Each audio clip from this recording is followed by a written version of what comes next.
అమ్మవారి యొక్క నెక్స్ట్ 3వ శ్లోకం ఎటువంటి దరిద్రులకైనా ఎటువంటి ఏ కోరిక ఉన్నా అది ఈజీగా కోరిక ఫలించడానికి మహానుభావుడు 3వ శ్లోకం కూడా చెప్పాడు.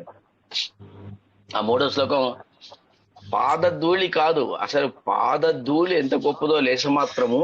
అటువంటి పాదధూళి నెత్తిన పడితేనే బ్రహ్మ విష్ణు మహేశ్వరులు సృష్టి స్థితి లయ చేస్తున్నారు.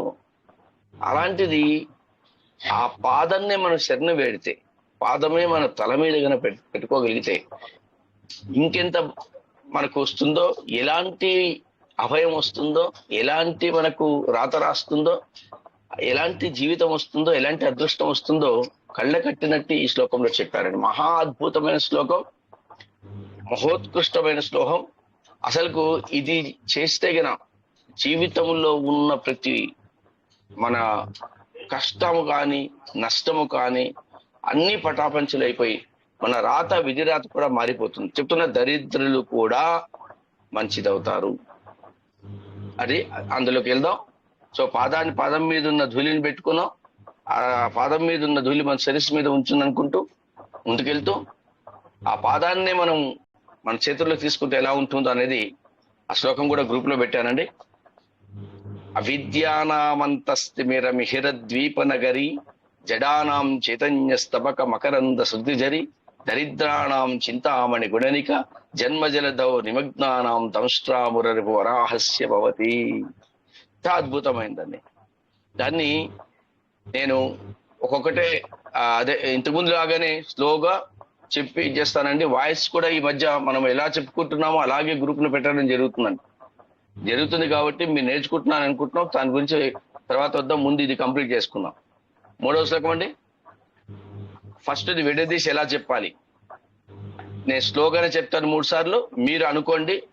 ఏదైనా ఉంటే మ్యూట్ ఆన్ చేయకండి, అందరికీ సరిపోతుంది. అవిద్యా చెప్పకనా అన్మ్యూట్ చేసుకోవాలి. మ్యూట్ చేసుకోనమ్మా, అది మ్యూట్ చేసుకొని చెప్పండి, ఎందుకంటే మీతో డిస్టర్బెన్స్ వస్తుంది. మీరే చెప్పుకోండి, నేను క్లియర్ గా 3 సార్లు చెప్తాను. అవిద్యానాం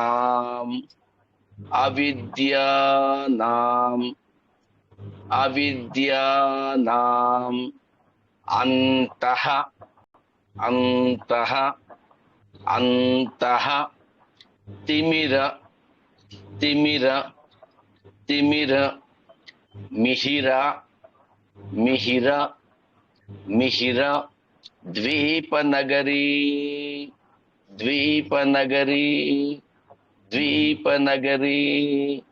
ద్వీపనగరీ అక్కడ తిమిరి అని పడిందమ్మా. తిమిర అది యాక్చువల్ గా సర్దేసుకోండి. తిమిర పొరపాటు, ఒక అక్షరం పొరపాటు అయింది. తిమిర అది సెకండ్ దాంట్లో ఫస్ట్ బాగానే పెట్టాను, సెకండ్ దాంట్లో తిమిరి అని పడిందమ్మా. అది మేబీ ప్రింట్ మిస్టేక్ అవుతుంది.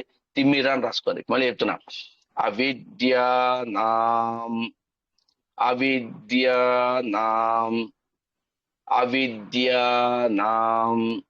అంతః తిమిర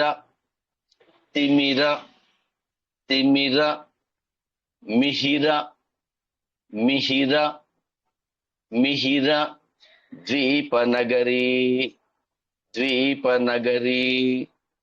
ద్వీపనగరీ మొదటిగా 3వసారి. అవిద్యానాం అంతః అవిద్య కాదండి, అవిద్యానాం అంతః తిమిర మిహిరద్వీపనగరీ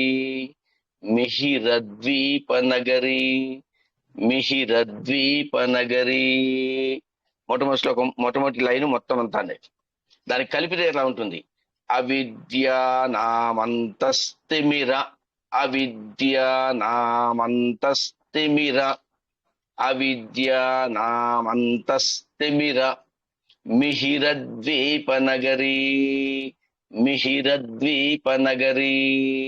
మిహిరద్వీపనగరీ మళ్ళీ అవిద్యానామంతస్తిమిర అవిద్యానామంతస్తిమిర, అవిద్యానాం అంతః తిమిర కలిపితే అవిద్య, ఆ విసర్గం గన తాకు కలిపితే స్థా అవుతుంది.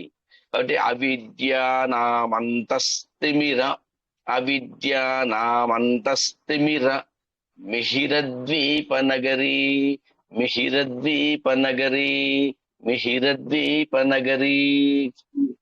అంటే జీవితం, మనిషి జీవితంలో ఏ మనిషికైనా కూడా, మనిషి ఎస్పెషలీ జంతునాం నరజన్మ దుర్లభం అన్నారు కాబట్టి మన జీవితంలో, మనిషి జీవితంలో నాలుగు ఇంపార్టెంట్ అండి. ఆ నాలుగు వద్దనుకుంటే, ఆ నాలుగుని మనం చైతన్యం చేసుకోగలిగితే జీవితం చాలా హ్యాపీగా ఉంటుంది. ఫస్ట్ది అవిద్య, అజ్ఞానము. అవిద్య అంటేనే అజ్ఞానము, అవిద్య అజ్ఞానము. రెండవది జడత్వం, మూడవది దరిద్రం, నాలుగవది మన నిమగ్నానాం. ఫస్ట్దేమో అవిద్య, సెకండ్ ఏమో జడానాం, జడ, థర్డ్ ఏమో దరిద్రానాం, నాలుగవది ఏంటి నిమగ్నానాం. వీటి గురించి తెలుసుకుంటే అయిపోద్దండి. ఫస్ట్దేమో అవిద్యానాం. అవిద్య అంటే ఏంటి? పుట్టుకతోనే అవిద్యతో పుడతాడు. ఏదైతే నువ్వు తెలుసుకోవాలని కోరుకుంటావో అదే విద్య, ఏది తెలుసుకోవాలని అనుకుంటావో అదే విద్య. కాబట్టి పుట్టినప్పుడు ఏది కోరుకోలేవు, కాబట్టి అది అవిద్య, పుట్టుకతోనే అవిద్య.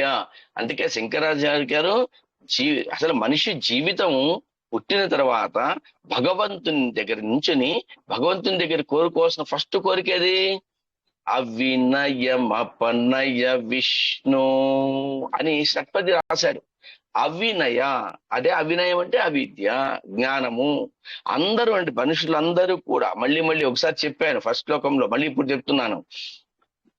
జన్మనా జాయతే శూద్ర, శూద్రుడు అంటే కులము కాదు, అది ఇప్పుడు ఆపాదించారు. శూద్రము కులము కాదు. శూద్రం అంటే తెలియనితనము, ఏది తెలియనితనము. నారదుడు అదే అంటారు. నారదుని ఇది రాస్తూ, నీకు ఎలా వచ్చిందయా ఈ ఈశ్వర రహస్యోధారములెల్లా అని రాసినప్పుడు నారదుడు చెప్తాడు, అపచారంబులు లేని నిత్య పరిచర్య భక్తి యుక్తుందనై చపలత్వంబును కొలిచి కొలవగా సంప్రీతులై వారు నిష్కపటత్వమున దీనవత్సలతతో నాకు ఉపదేశించిరి ఈశ్వర రహస్యోధారములెల్లా అంటారు. అపచారంబులు లేని నిత్య పరిచర్య భక్తి యుక్తుందనై చపలత్వంబును వీడి, చపలత్వము, మనిషికి చపలత్వం ఉండకూడదు. చపలత్వమును వీడిని కొల్వగా సంప్రీతులై వారు నిష్కపటత్వమున ధీరవత్సలతతో ఉపదేశించిరి నాకు ఈశ్వర రహస్యోధారములెల్లా అంటాడు.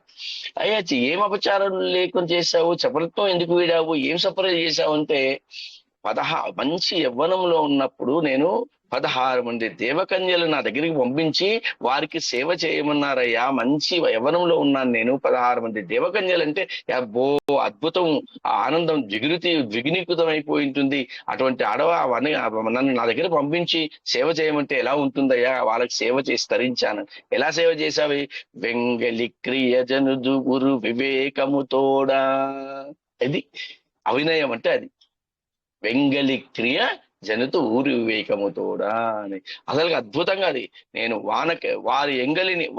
వారల ఎంగిలి నేను భుజింతు, వానకెండకు నోడను. వానకు ఎండకు అనేది భయపడకుండా వారి వెంట తిరిగాను. వాళ్ళు భోంచేసిన తర్వాత వాళ్ళ ఇస్త్రాకుల్లో ఉన్న ఎంగిలిని తిన్నాను. వారల ఎంగిలి నేను భుజింతు, వానకెండకు నోడను. వెంగలి క్రియ జనుతు ఉరువేకముతోడ అంటే చేతి ఇట్లా కట్టుకొని సవినయంగా నించున్నాను నేను. వెంగలి క్రియ జనుదుగురు వివేకముతోడా. ఆ వెంగలి క్రియ అంటే తెలియనితనము, అదే ఇక్కడ అవిద్య, అదే అక్కడ అవినయము, అదే అక్కడ జన్మనా జాయతే సూత్ర. ఇది అవినయం అపనయ విష్ణు అన్నట్టు ఇక్కడ అవిద్యానాం అంతఃస్థిమిర మిహిరద్వి ఈ పనగరి. అమ్మవారి పాదాల కింద ఉన్న ధూళిని పట్టుకుంటేనే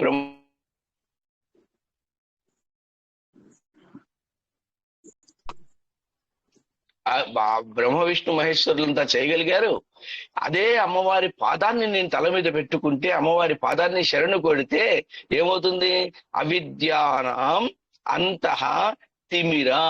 తిమిరము అంటే కటిక చీకటి అని, అంతః అంటే లోపల ఉన్నది అని. లోపల ఉన్న అంటే ఇక్కడ పారమార్థిక చింతన, వ్యవహారిక చింతన. అంతః తిమిర, లోపల ఉన్న కారు చీకటి. కారు చీకటి అంటే ఏంటి సార్? చీకటి అంటారేంటి? నిజంగా లోపల చీకటే. లోపల నవమాసంబులు తల్లి గర్భమున నానా రోతలను చిక్కి నాకు అవకాశంబు ఇషుమంత లేకపడితే మహకష్టములు భీతితో నవమాసంబు గటిల్లి చాలునిక ఆ గర్భవాసంబు నివసింపును పని తీర్చి కావ్యమికనన్ నీ సత్వపణ శంకర అంటాడు. ఆమెకంత అసలు అక్కడ ఘోరంగా ఉంటుంది, కారు చీకటిగా ఉంటుంది, కదిలించలేని, చేతులు విధించలేని పరిస్థితి, కాళ్ళు కదిలించలేని పరిస్థితి. అక్కడి నుంచి నవమాసంబు గటిల్లి చాలునిక నన్ను బయట పెట్టేవయ్యా అంటాడు.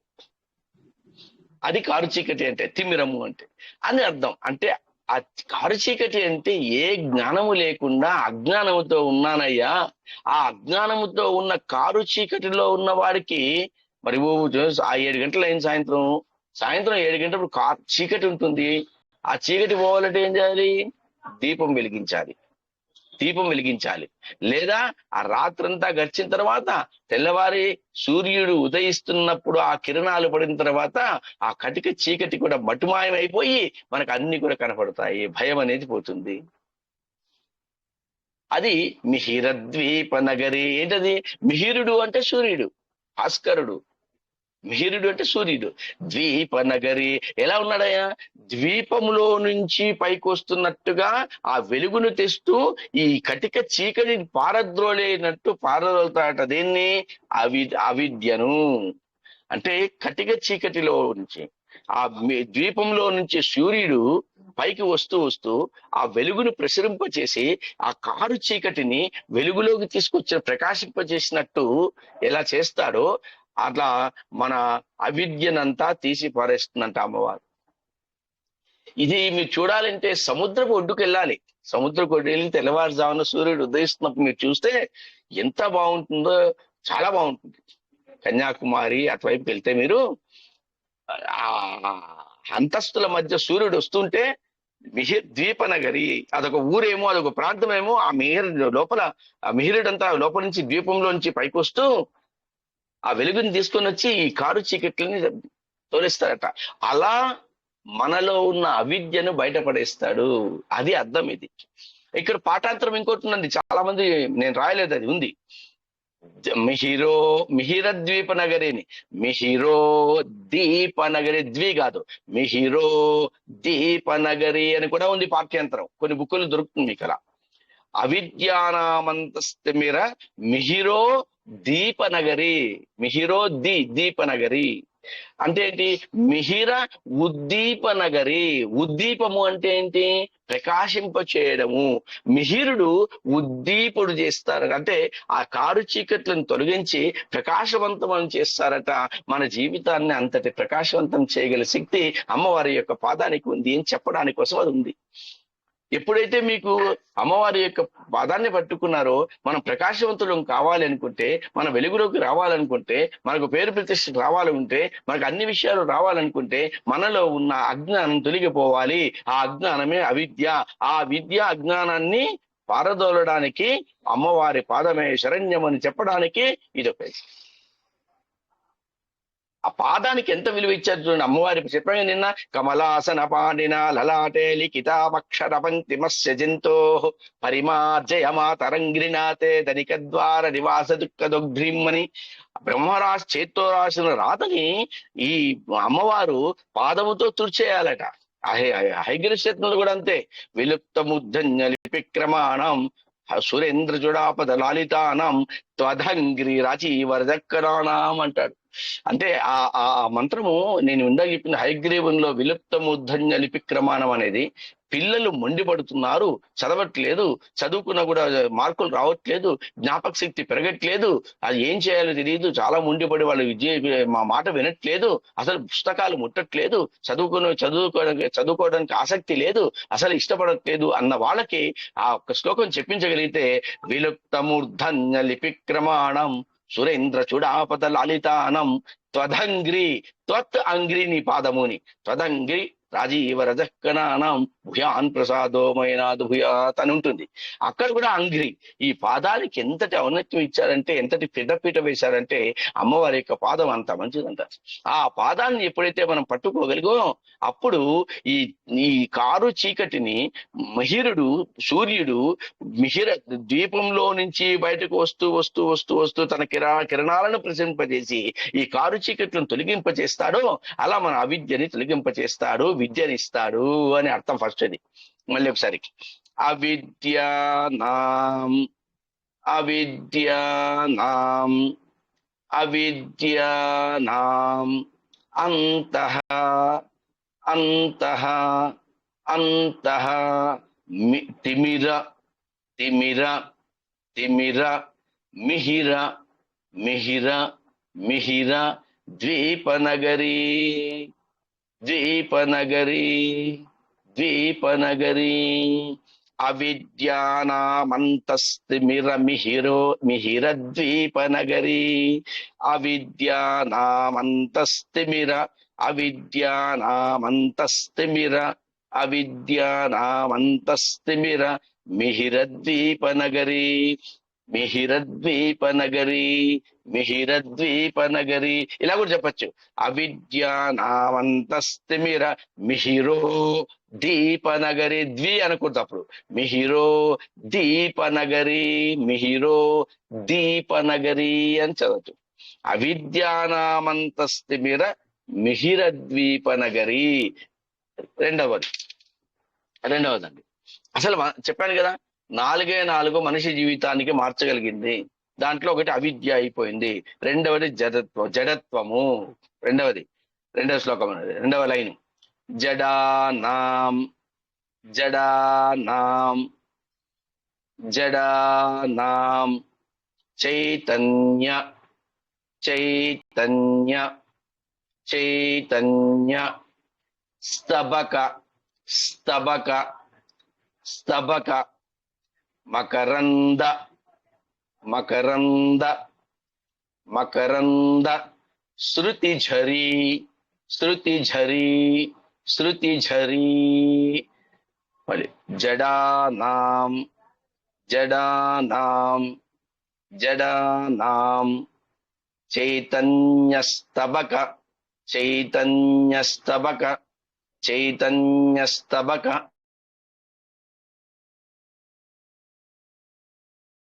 మకరంద మకరంద మకరంద శృతిఝరీ శృతిఝరీ శృతిఝరీ. జడానాం చైతన్యస్తబక జడానాం చైతన్యస్తబక జడానాం చైతన్యస్తబక మకరంద శృతిఝరీ మకరంద శృతిఝరీ మకరంద శృతిఝరీ.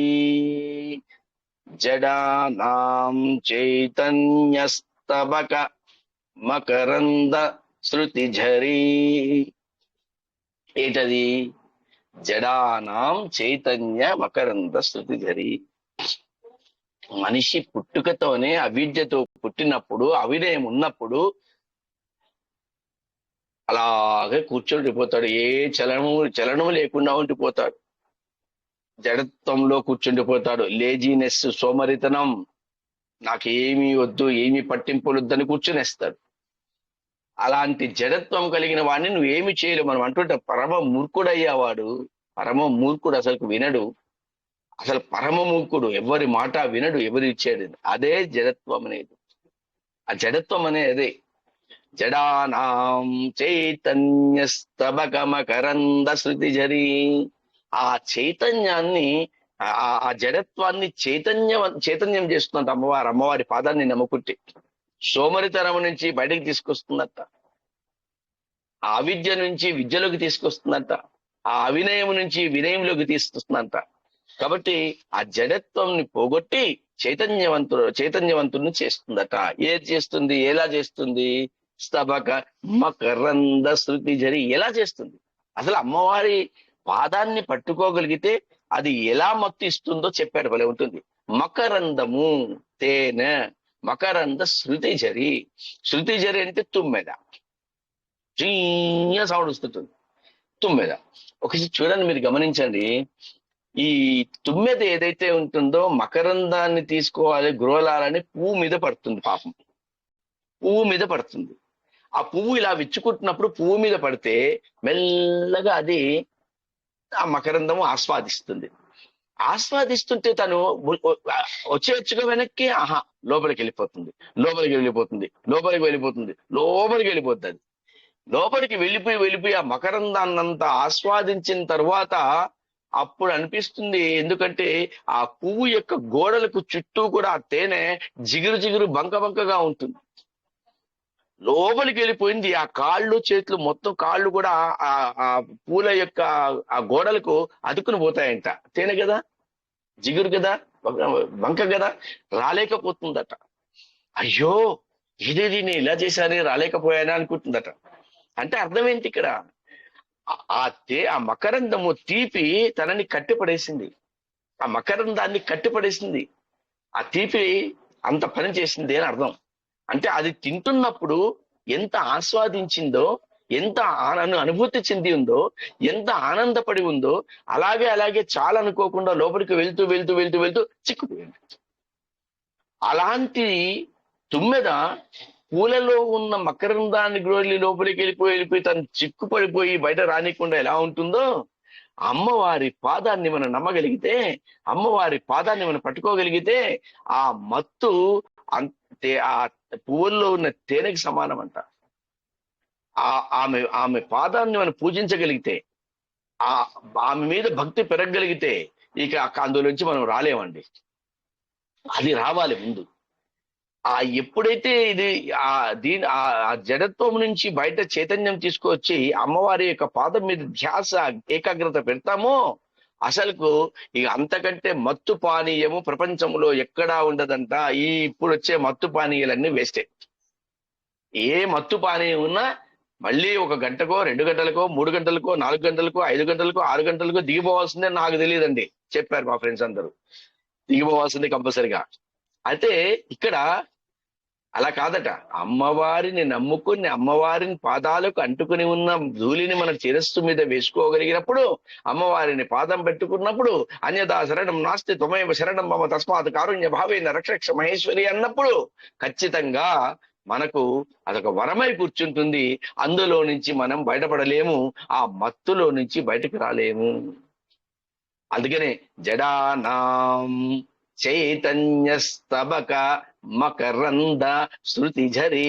ఆ తుమ్మెద పూలలోని మకరందాన్ని గ్రోలడానికి వెళ్ళి బిగినింగ్ లో ఇట్లా ఆదిలో మూలంలోనే తీసుకుని ఆ తినుకుంటూ లోపలికి వెళ్ళిపోయి మళ్ళీ బయటకు ఎలా పడడానికి ఆస్కారం లేదో, పడడానికి అవకాశం లేదో, అలాగే మనం అమ్మవారి యొక్క పాదాలను పట్టుకుని ముందు ధూళిని నెత్తిన వేసుకొని పాదాలను పట్టుకుని అలాగే అమ్మవారిని కన్నా మన శరణు కోరగలిగితే ఈ చైతన్యవంతులను చేసి జడత్వం పోగొట్టి మనకి ఏది కాదు అన్ని ఇస్తుందట. మళ్ళీ జడానాం చైతన్యస్తబక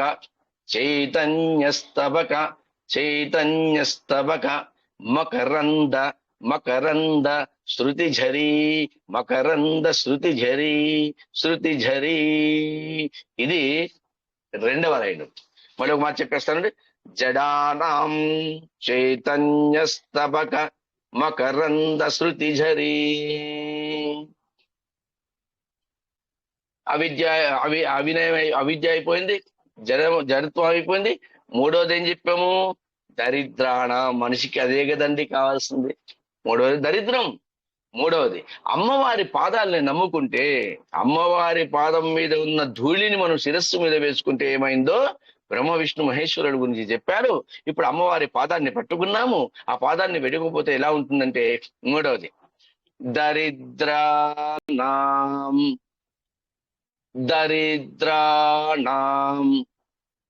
దరిద్రాణం చింతామణి గుణనికా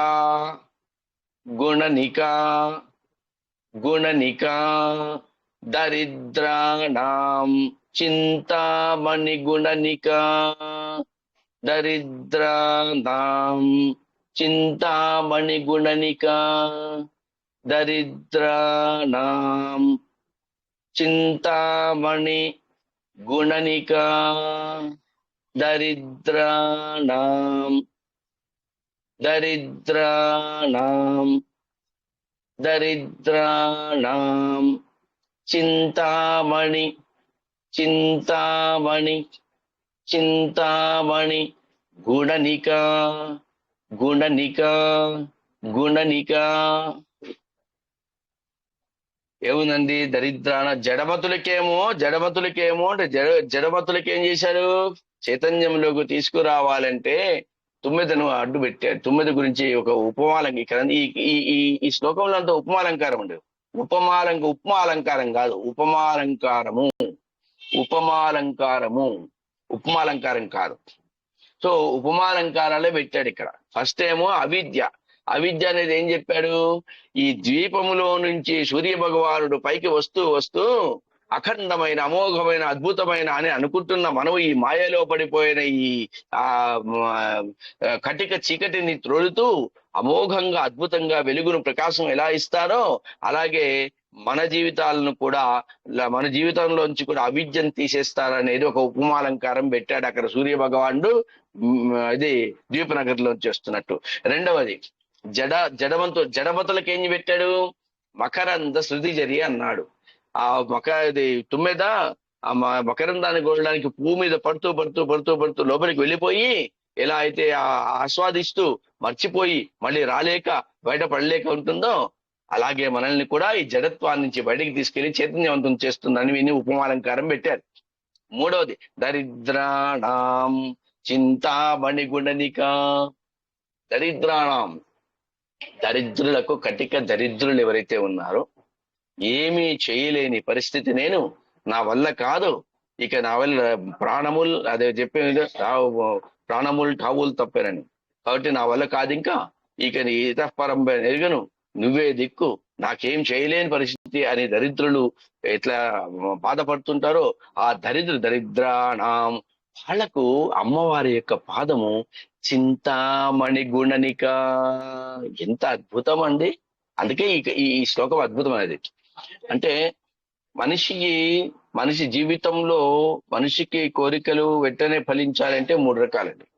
కామధేనువు కల్పవృక్షము అంటే దరిద్రాణం చింతామణి గుణనిక అన్నారు. సో కామధేనువు కల్పవృక్షము చింతామణి, ఈ 3 చాలట కోరికలు తీర్చేస్తాయట.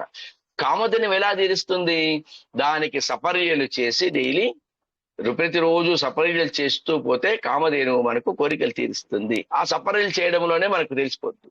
చాలా కష్టతరము ఉంటుంది, సులభతరము ఉంటుంది. రెండవది ఏంటి, ఇది కామధేనువు అయిపోయింది, కల్పతరు అంటే కల్పతరువు.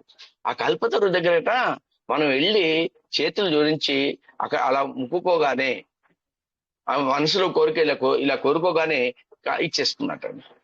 మరి చింతామణి పేరేంటి, చింత. అక్కడికి వెళ్ళి అసలు చింతామణి చేతిలో పట్టుకుని మనసులో నీకు తెలియకుండానే నీ మస్తిష్కంలో ఏదో ఉన్నాడు కాబట్టి వాడు అనుకోగానే చింతించినంత మాత్రాన నీ కోరికను తీర్చే చింతామణి. ఆ మణిని చూసి టచ్ చేసి కాదండి, మణిని చూసి మనసు బయటికి కాకపోయినా కూడా మనసులో ఎంత బాగుంది ఈ మణి, నా అక్కనే వస్తే ₹1 కోటి వస్తుంది అని చింతించినంత మాత్రాన నీకు ఇస్తుందట. ఆ మస్తిష్కంలో నీ మూల ఎక్కడైతే ఏదైతే ఉందో మన ఇలా ఉంది, ఇలా చేస్తున్నాను అన్నప్పుడు మనసులో చింత మాత్రము చేత నీ కోరిక తీర్చగలిగే చింతామణి అంట. అంటే ఒక మణి, అలాంటిది ఒక మణి. అలాంటి మణులు నీకు హారంగా చేస్తే ఎలా ఉంటుంది, అలాంటి మణులు ఒక హారముగా చేసుకోరాగలిగితే ఆ హారమే అమ్మవారు వేసుకుందట. అలాంటి హారము అమ్మవారు వేసుకుందట. అలాంటి అమ్మవారిని అంటే ఒక చింతామణిని చూసి చింతామణిని చేత పట్టుకొని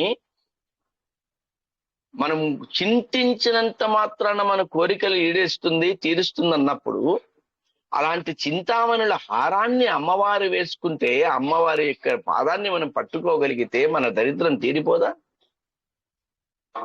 ఇక్కడ సంస్కృతంలో మన తెలుగులో అక్షరాలకి జన నెంబర్ ఇస్తారండి. దాంట్లో గుణానికాకి నెంబర్ ఇస్తే 5301 వస్తుంది. భలే బాగుంటుంది చూడండి మీరు. అలా మీరు ఆ నెంబర్ అంతా అంకానాం వాముతో గతికి హీని 1035 అంటారు. అంటే ఇప్పుడు కూడా అష్టాదశం అంటే 18 అలా ముందు చెప్తారనమాట.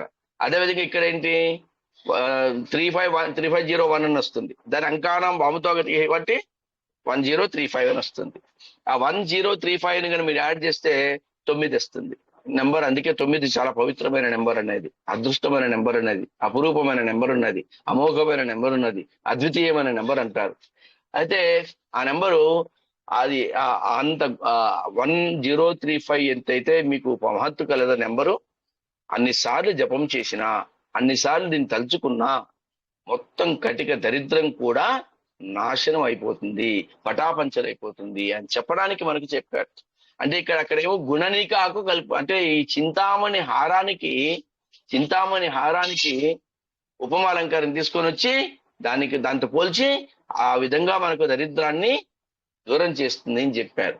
సో దరిద్రానాం చింతామణి గుణనిక ఇది. ఇక లాస్ట్ చివరిది ఏం చెప్పాము? ఫస్ట్ లో ఏం చెప్పాము? అవిద్య. సెకండ్ ఏం చెప్పాము? జడమతులు, జడత్వం. మూడోది ఏం చెప్పాము? దరిద్రాణం. నాలుగోది ఏంటి? నిమగ్నానం. ఇక్కడ నాలుగోది జన్మజలధౌ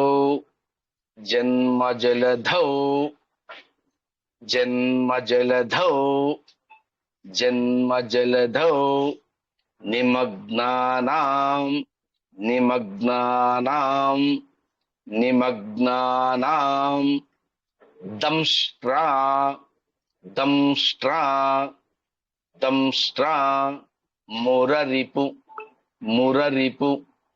మురరిపు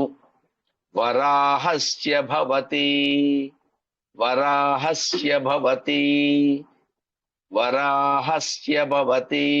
మళ్ళీ జన్మజలధౌ నిమగ్నానాం దంష్ట్రా మురరిపు వరాహస్య భవతి.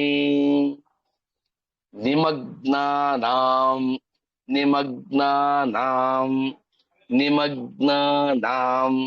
దంష్ట్రా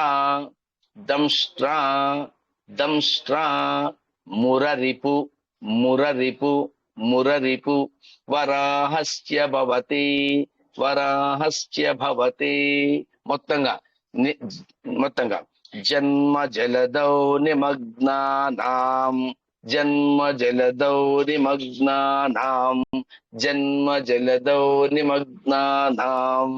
దంష్ట్రా మురరిపు వరాహస్య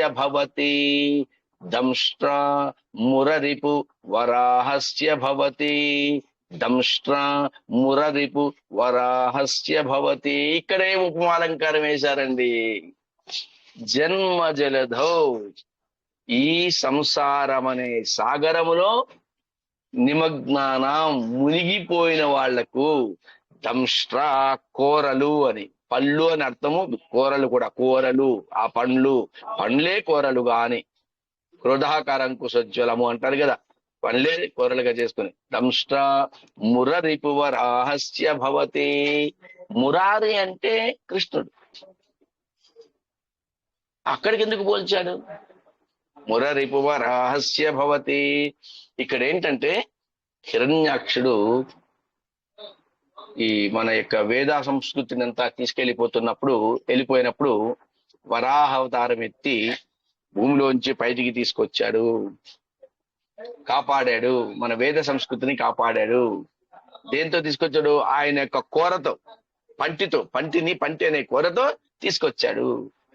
ఎలాగైతే వేదాలను సంరక్షించాడో,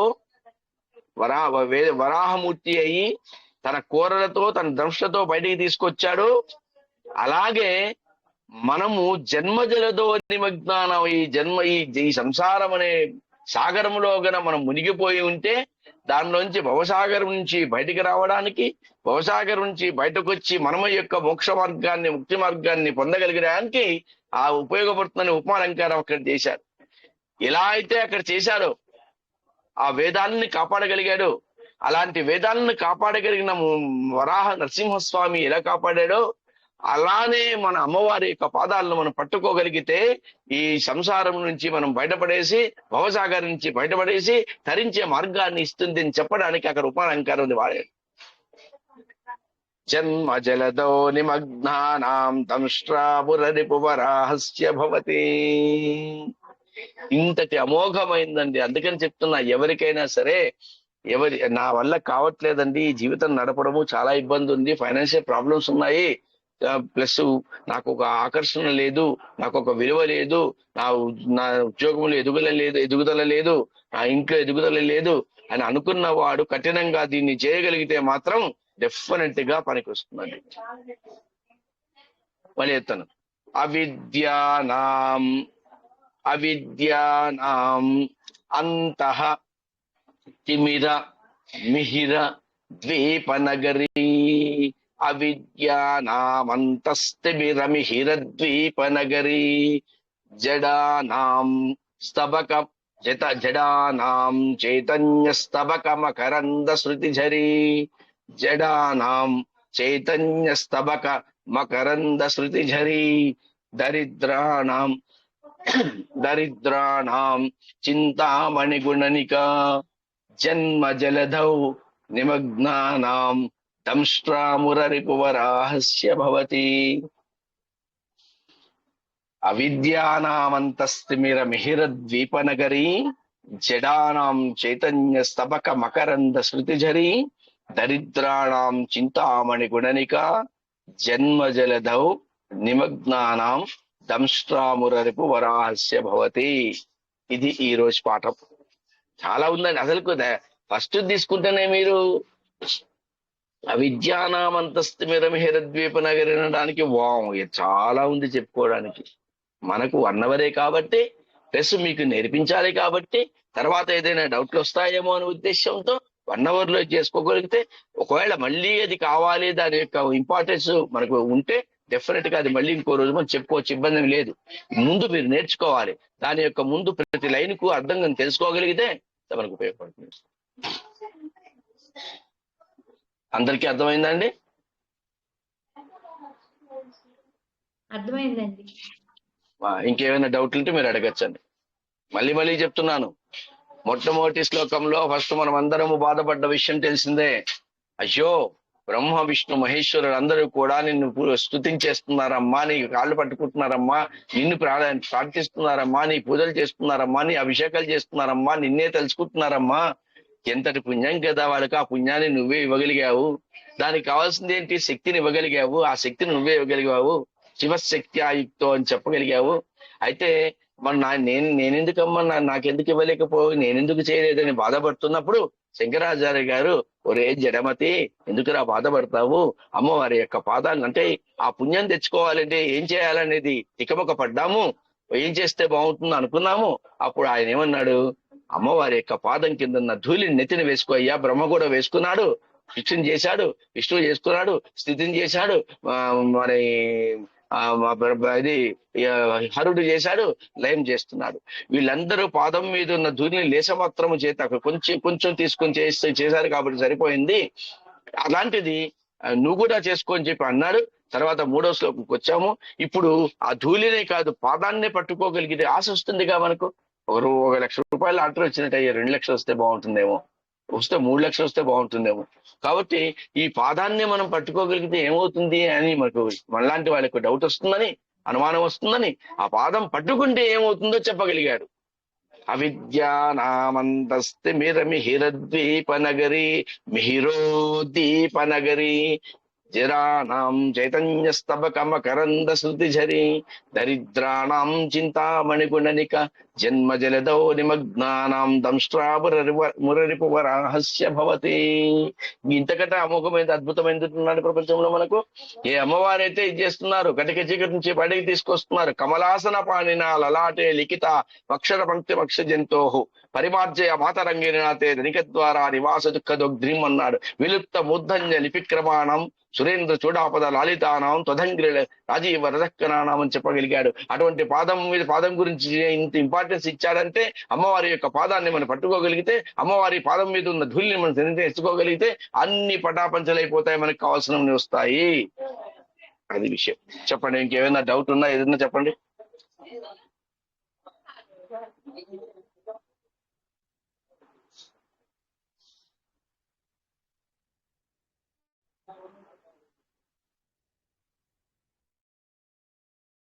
ఎవరికైనా డౌట్ ఉంది చెప్పండి. శ్రీమాత్రే నమః గురువు గారు. డౌట్ ఏం లేదు గురువు గారు, చక్కగా బాగా చెప్పారు స్వామి. గురుగారు ఎప్పుడైనా ఒక క్లాస్ మిస్ అయినా అది ఏమైనా రికార్డ్ చేసి పెడతారండి వినడానికి? నేను వింటున్నాను కదా, పెడుతున్నాను కదమ్మా. ఇప్పుడు మొట్టమొదటి 2 శ్లోకాలు కూడా పెట్టానుగా, 2 శ్లోకాలు కూడా దీంతో గ్రూప్ లో పెట్టాను కదమ్మా. ఇదే మేము ఎలా స్లోగా చెప్పగలుగుతున్నామో అదే చెప్పాను కదా, అదే పెట్టాం. మీరు చూడలేదేమో. మీనింగ్ అండి, మీనింగ్ తో మీనింగ్ ఓకే రండి, నేను పెడతాలేమ్మా. ప్రతి వర్డ్కు పెడతాలేండి డెఫినెట్. ఇంక రేపు నుంచి పెడతాను నేను, వర్డ్ పెడతాను నేను. థ్యాంక్స్ అండి, ధన్యవాదాలు. చెప్పండి. ఇంకా చాలా అద్భుతమైనదండి. ఏది దొరకనప్పుడు చెరుకు రసం దొరుకుతుంది. చెరుకు రసం నైవేద్యం పెట్టి తాగితే చాలా అద్భుతమై వస్తుంది, మహోత్తంగా వస్తుంది. మన జీవితంలో ఉన్న ప్రతిదీ కూడా కోరిక తీరే అవకాశం వస్తుంది. అనారోగ్యాలన్నీ పటాపంచలవుతాయి. రోగం లేకుండా పోతుంది. చాలా బాగుంటుందండి మనకు. చెరుకు రసంతో నైవేద్యం పెట్టండి, లేదన్నప్పుడు డ్రై ఫ్రూట్స్ పెట్టండి.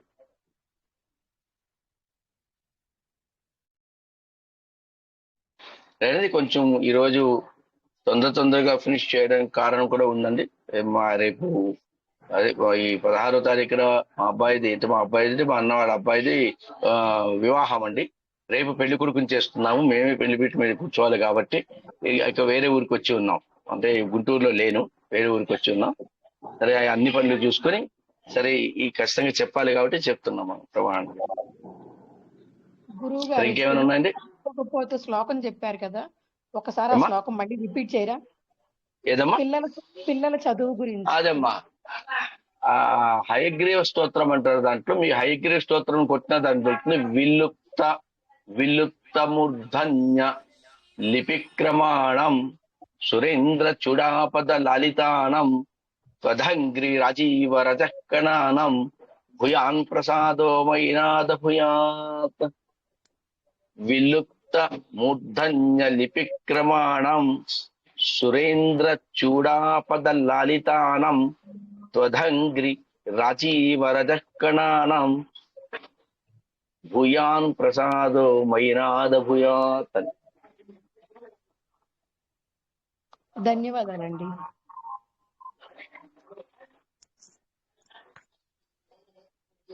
ఇంకా అండి, ఈరోజు క్లాస్ కి ఎంతమంది అటెండ్ అయ్యారండి? 105 దాకా ఉన్నారు. ఏంటండి? ఇప్పుడు 105 ఉన్నారు. ఓకే, వెరీ గుడ్, బాగుంది. మంచి శ్లోకానికి అంతమంది అటెండ్ అయ్యారు. చాలా పవిత్రమైన అమోఘమైన శ్లోకం. మన విధిరాతం మరల్చగలిగే శక్తి ఉన్నది. ఫస్ట్ లో శివశక్తి అనే శక్తిని కోరుకున్నాము. అలాంటిది మన విధి వ్రాత, మన తలరాతనే మార్చగలిగే అద్భుతమైన మహాద్భుతమైన శ్లోకం అండి ఇది. కాదు మంత్రం. కాబట్టి దయచేసి మీరందరూ కొంచెం దాని గురించి ఆలోచించండి. ఈ శ్లోకం మాత్రం ఫస్ట్ శివశక్తి ఆయుక్త శక్తి కావాలి కాబట్టి అది తీసుకున్నాం. బట్ అన్ని జీవితంలో పటాపంచలు కావాలంటే, దరిద్రం పోవాలంటే ఇంతకంటే మించిన మంత్రం నభూతో న భవిష్యత్. ఇంకా శుక్రవారం మధ్యాహ్నం 3 గంటలకు కలుద్దాం. అదేనండి, శుక్రవారం మధ్యాహ్నం ఇక 4వ శ్లోకం. అంతవరకు మీరు నేర్చుకున్నారా లేదో ఒకసారి చూడండి. ఆయన ఎవరో మహేంద్ర గారు అన్నారు, మధ్యలో ఒక రోజు నేర్చుకున్నారా లేదా తెలియజేయడానికి ఒక రోజు సందేహాలకు క్లాస్ పెడతామన్నారు. సరే, ఆయన మాటలే కృష్ణమూర్తి గారిని అడగమని చెప్పాను. సో అది అయిన తర్వాత ఒకవేళ ఏదైనా ఉంటే అది అనౌన్స్ చేస్తారండి. ఓన్లీ సందేహ సమాధానాలు దీని మీద, ప్లస్ ఇంకా ఏదైనా డౌట్ ఉంటే అది నేర్పించడానికే తప్ప అందులో ఈ క్లాస్ ఏమీ ఉండదు. దీని మీద సౌందర్యలహరి ఏదైతే మనం చెప్పుకున్నామో ఇప్పటి వరకు, దాని మీద ఏదైనా డౌట్స్ ఉంటే, అదే ప్రశ్నలు సమాధానాలు, సందేహాలు సమాధానాలు అన్నారు ఆయన, అది ఉంటే బాగానే ఉంటుంది. భగవంతుని దయ. ఓకే అండి. ఒకటి శ్రీమాత్రే నమః అండి. శ్రీమాత్రే నమః. శ్రీమాత్రే నమః.